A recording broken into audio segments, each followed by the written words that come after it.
The enclosure runs along the back boundary of the facility, a long rectangle of heavy steel mesh stretched between dark green powder-coated frames, the mesh fine enough to hold a macaque and coarse enough to let the light through. At the far end, where the enclosure meets the rear boundary wall, there is a gate. It is the same steel mesh as the rest, a rectangular frame set into the larger structure with a simple latch on the inside and a worn handle on the outside, where hands have pulled it open 10,000 times. The mesh curves inward overhead, sealed at the top so that nothing can climb out. No one uses this gate anymore. There is a newer entrance on the other side of the enclosure, wider, better lit, closer to the staff room. This one opens directly onto a narrow footpath that winds behind a row of cedar trees and disappears into the pale morning. It is not on any map of the facility. Most of the staff who work here now have never opened it. On the inside of this gate in the gray light before sunrise, a small figure sits alone. He is white. Not the white of fresh snow, not the white of paper or of cloud.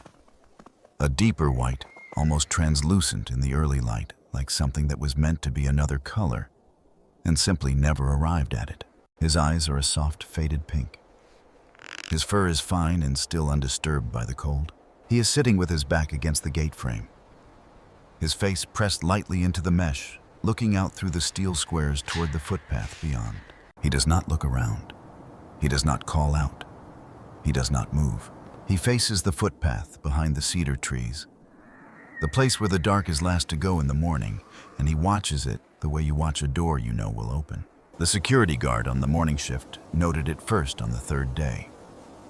He wrote in the duty log, "White macaque on rear gate approximately 05:45. He assumed it would stop. It did not stop. Week 2, week 3, week 4, the same gate, the same corner of mesh, the same direction, the same stillness. His name is Shiro. He is 14 months old, and he's been waiting for 47 days. It began on a Tuesday in December at 11:47 in the evening. The temperature in the north corner of the enclosure had dropped to -2 degrees Celsius. There had been no warning signs, no restlessness in the troop, no change in behavior that afternoon. Nothing the staff on the evening shift had logged as significant. The birth happened quietly, in the way that difficult things sometimes do.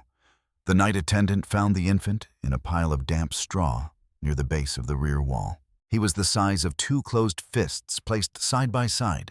He was completely white. The mother was sitting 2 meters away with her back turned. She did not look at him. She did not move toward him. She sat with the particular stillness of an animal that has already made its decision.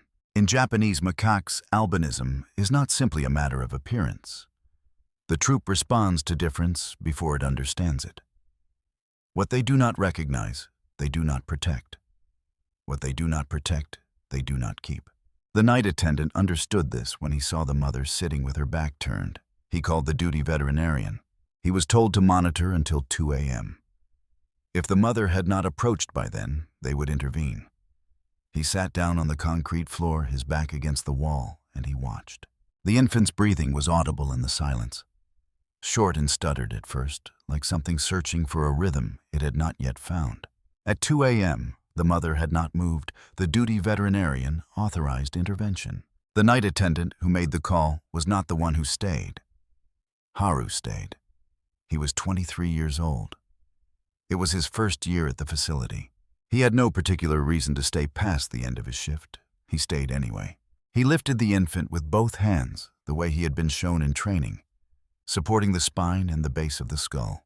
The infant weighed 280 grams. The thermal unit that should have been used was occupied in the Primate nursery on the other side of the building. There was a portable heat lamp, but the bulb had burned out 2 days earlier, and the replacement had not arrived. Haru had his jacket. It was a dark green nylon jacket old enough that the waterproofing had worn through at the shoulders. He unzipped it, placed the infant against his chest, and zipped it back up to his collarbone. He sat down again on the concrete floor. He did not sleep. He just listened to the breathing inside his jacket, which after a while became steady, and then became deeper, and then became the sound of something that had decided for now to stay. By 6 a.m., the infant's temperature had stabilized. The duty veterinarian arrived, examined him, and wrote in the medical log stable.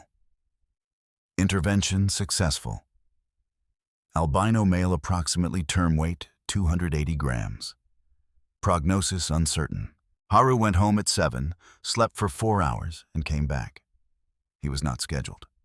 He came back anyway. This became the pattern of the weeks that followed.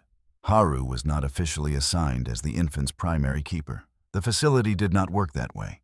There were protocols. Rotations, a system designed so that no single animal became dependent on a single person. The system was sensible. It existed for good reasons. And it did not account for what happens at 2 a.m. on a concrete floor when something decides to breathe. Haru fed the infant every 2 hours using a small bottle with a soft silicone nipple. He held the bottle at a slight angle so the infant could control the flow. He tilted his own body so that the infant lay in the curve of his arm, the way a young macaque would lie against its mother's chest. After each feeding, he used his thumb to wipe the corner of the infant's mouth left to right. Slowly, then turned him face down along his forearm and patted his back with 2 fingers until he felt the small body go slack. He had learned in those first nights that the infant could sense the difference between hands that were simply completing a task and hands that were paying attention. When Haru was tired or distracted, the feeding took longer. When he was fully present, the infant settled faster. He was careful to step back when stepping back was the right thing. But he could see in the way the infant's breathing changed, when it was him holding the bottle and not someone else, that something was already being decided. The infant gained weight steadily through those first weeks. The veterinarian recorded the numbers in the medical file. Haru kept a separate notebook, small and blue, which he carried in his jacket pocket. He did not write down weights or temperatures. He wrote things like, sat up on his own for the first time today, facing the window. He wrote, held onto my finger for 11 minutes without letting go. He wrote on the 34th day, a single line today he chose. The 34th day was the day everything quietly became permanent. Shiro had been mobile for almost 2 weeks by then, able to move through the small nursery space on his own. He was not yet comfortable with strangers. He would retreat to the highest point in the room when anyone other than Haru came in. On the 34th day, Haru came in at the usual time. He set down the food box in the middle of the room without approaching Shiro. He sat down on the floor, crossed his legs, and waited. Shiro was at the far end of the room. He looked at the food box. He looked at Haru. He looked at the food box again. 7 minutes passed. Then Shiro crossed the room, walked past the food box without stopping, and climbed directly into Haru's lap. He tucked his face against Haru's ribs and went still. The food box sat untouched in the middle of the floor. Haru did not write anything in the blue notebook that evening. Some things do not need to be recorded to be true. Shiro grew. The white fur that had seemed so fragile in the first days thickened and settled into something more substantial, though it remained a color unlike any other animal in the facility. His pink eyes darkened slightly at the edges, but remained distinctive, visible from across the enclosure in a way that darker eyes were not. Haru had given him the name, in the 3rd week, Shiro, the Japanese word for white. By the time Shiro was 4 months old, he knew the sounds that organized his day. He knew the rattle of the food preparation trolley. He knew the difference between the footsteps of the morning shift and the afternoon shift. He knew the sound of the rear gate. It was simply the gate Haru happened to use every morning, because the path it opened onto connected directly to the staff housing block where Haru lived. Haru arrived through that gate at 5:47 every morning.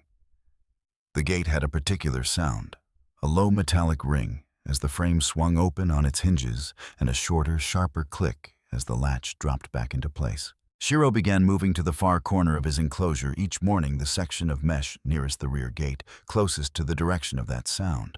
But every morning, at some point in the seconds before Haru appeared, Shiro would lift his head from wherever he was resting. His ears would shift forward, and then the gate would ring. The pattern was quiet and consistent, and it did not announce itself. It simply repeated morning after morning, with the reliability of something that has been decided at a level too deep for decision to be the right word. Shiro was moved to a larger enclosure as he grew. The rear gate remained audible from his new position, a little further away, the sound arriving with a slight delay, softened by distance. He still heard it. He still lifted his head at the right moment. It was winter again, or almost winter. The light thinning and the mornings growing longer in their darkness, when Haru told the facility director that he had been accepted into a research program in Hokkaido. The director congratulated him. The paperwork was completed. The date was set for the second week of February. Haru did not tell anyone how long he sat in his car that evening in the staff parking lot before he started the engine. He did not write about it in the blue notebook. The blue notebook stayed in his jacket pocket.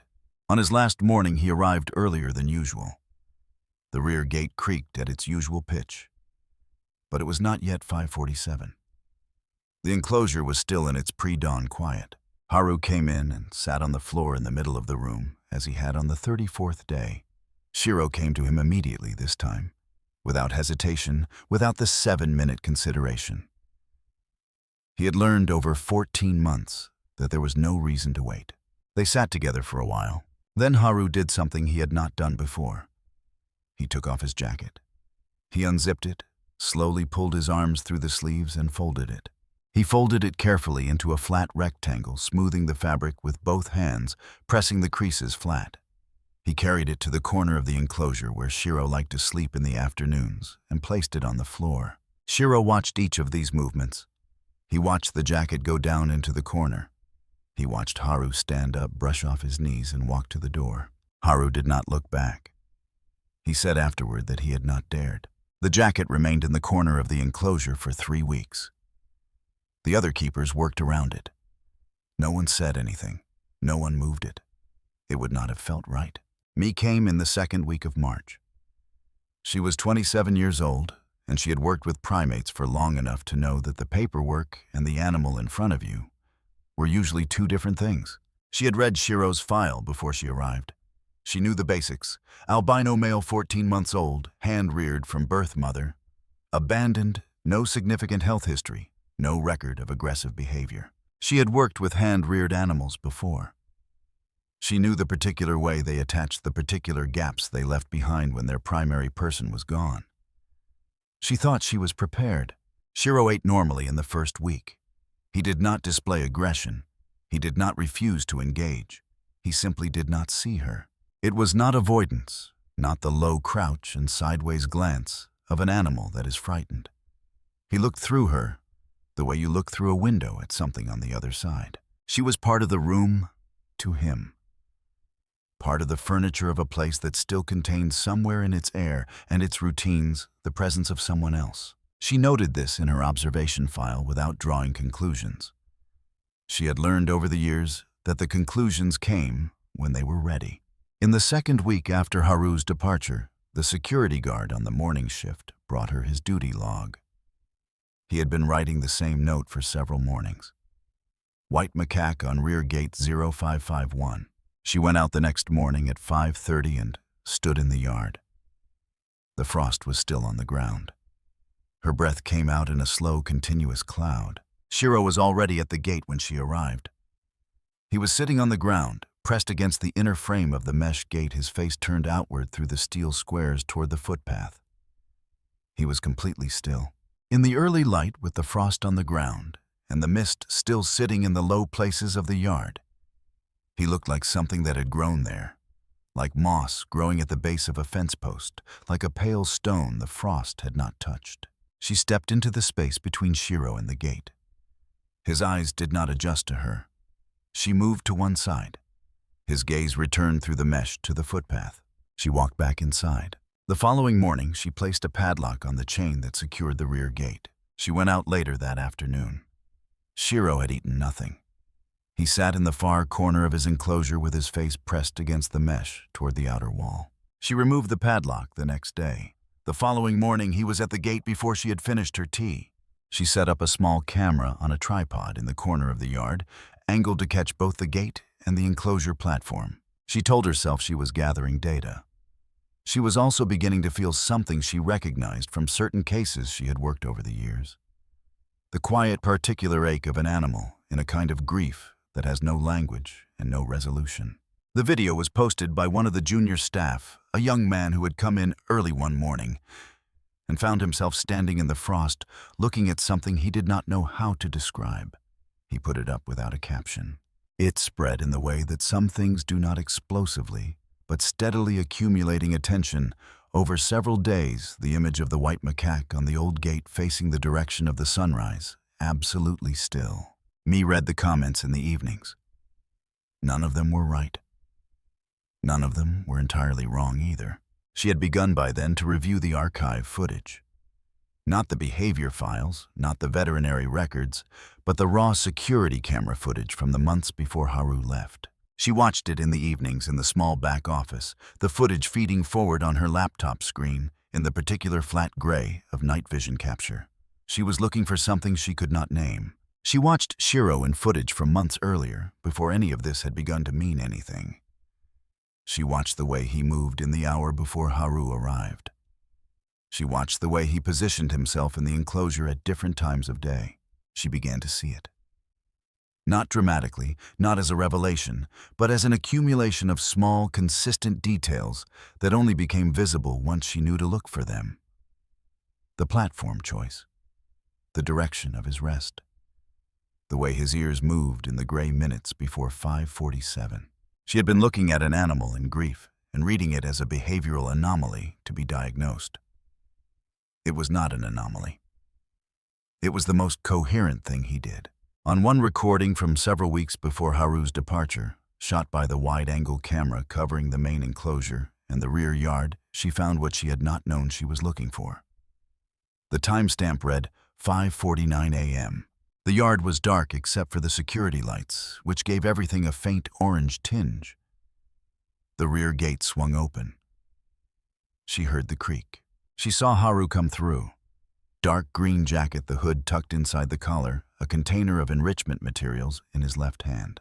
On the enclosure platform above Shiro was asleep. Or he had been asleep.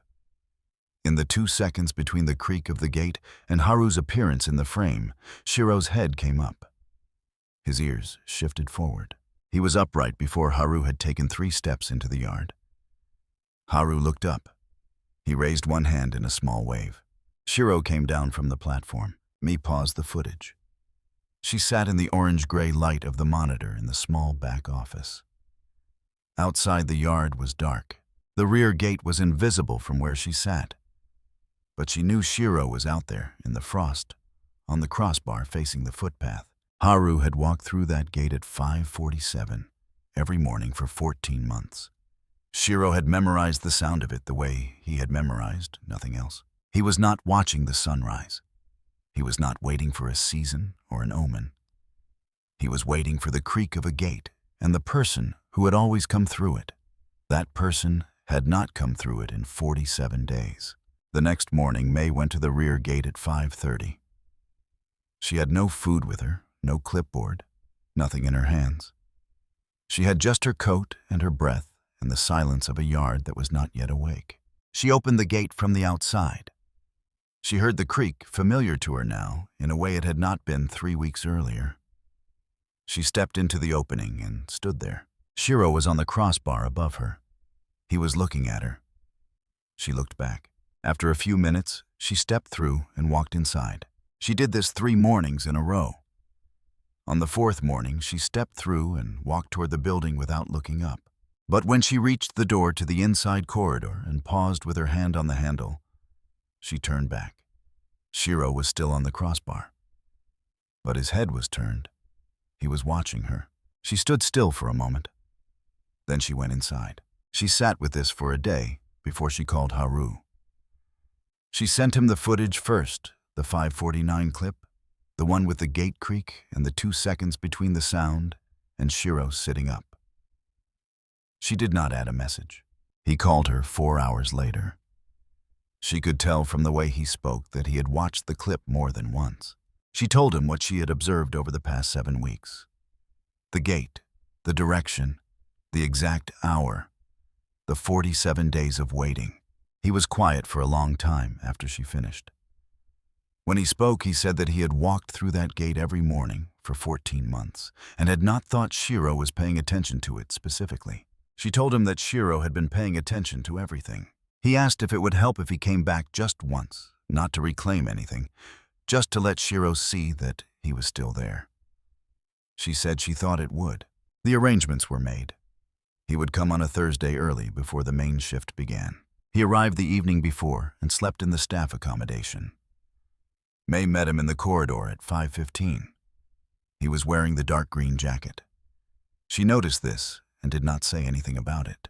They walked to the rear of the facility without speaking. The frost was thick on the grass.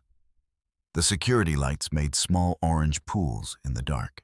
May stopped at a point in the yard from which she had a clear sight line to both the gate and the upper platform of the enclosure. Shiro was on the crossbar. She could see the pale shape of him in the pre-dawn gray, the slight luminescence his white fur held in low light. He was facing the footpath. He was still. Haru stood beside her for a moment, looking at the gate. Then he walked toward the path. He walked around the perimeter of the yard, through the gap in the cedar hedge, and out onto the footpath on the far side. May watched the gate. Shiro watched the gate. At 5:44, the footsteps came. She heard them before she saw him, the particular rhythm of someone who has walked the same path many times and is walking it again without having to think about where to put their feet. The gate swung open. The creak was exactly as she had heard it in the footage. The same pitch, the same duration, the same catch at the end as the latch settled. Shiro did not move for 4 seconds. She counted. On the 5th second, he began to come down. Not quickly. He descended with a deliberateness that she would think about for a long time afterward. Each handhold chosen carefully, each foothold tested before weight was committed. He crossed the yard at a walk. He reached Haru. He climbed up and pressed his face into the chest of the green jacket. Haru sat down on the frost-whitened ground. Not gradually, not in stages, but all the way down at once, the way people sit down when their legs have simply made a decision that the rest of them is still catching up with. He sat in the middle of the yard in the frost in the dark before sunrise, with Shiro tucked inside the folds of his jacket, and he did not say anything. May did not move. She did not reach for her phone.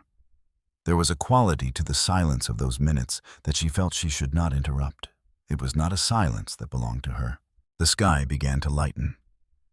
Not dramatically, but slowly, in the way that actual mornings work, a gradual paleness spreading from one edge of things. The frost on the ground became visible as the light came in. The shape of the cedar trees. The gate still opened the path beyond it, disappearing into the growing morning. After a while, Haru got to his feet.